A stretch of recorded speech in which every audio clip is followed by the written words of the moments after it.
This video is brought to you by Straight Goods News, Canada's alternative online news source. Visit straightgoods.ca. Mr. Ray, could I ask you a specific question about the F-35 case? Sure. That is, you've asked for the Prime Minister's head.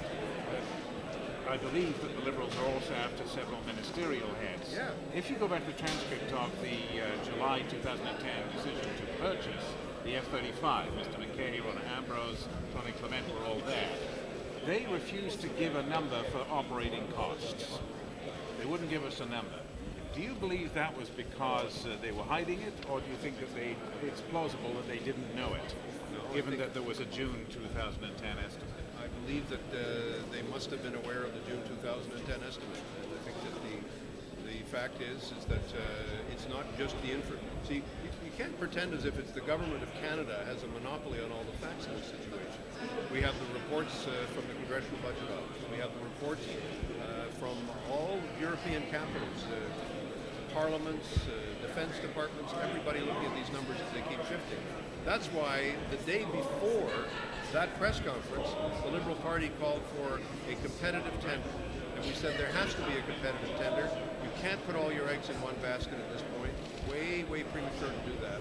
And that's why, but again, there's a complete lack of clarity, because if you look at the report, the Auditor General's report says that 3 departments of government, Public Works, National Defense, do not accept some of the critical conclusions of the report, 2.80 and 2.81.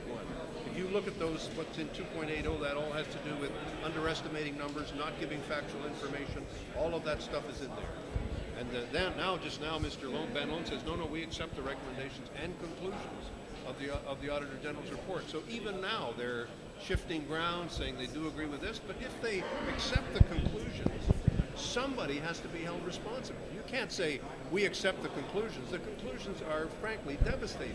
The conclusions say that people were misinformed. People say that Parliament was misinformed, that Parliament did not have information. We fought an entire election on this. We went through a whole contempt of Parliament proceeding. It's not as if this is something that just fell on our floor today. This is something that parliamentarians have been following for 21 months. It's ridiculous that we have a government that says, yeah, we screwed up and nothing went right and we accept all the recommendations, but no one's responsible. I don't have to do anything. He doesn't have to do anything. We're just going to carry on as if nothing happened. You sell something to shareholders that's full of lies and misinformation. Are you telling me that if this was a private company, that $10 billion error in calculating what the real costs of a project are, you're telling me that there would be no consequences? Everybody would just carry on as if nothing had happened? It's ridiculous to think that there's no responsibility here. The responsibility lies at the head of the government. And Mr. Harper has to take responsibility for this. He can't just keep waltzing through this thing as if nothing happened. Something terrible happened.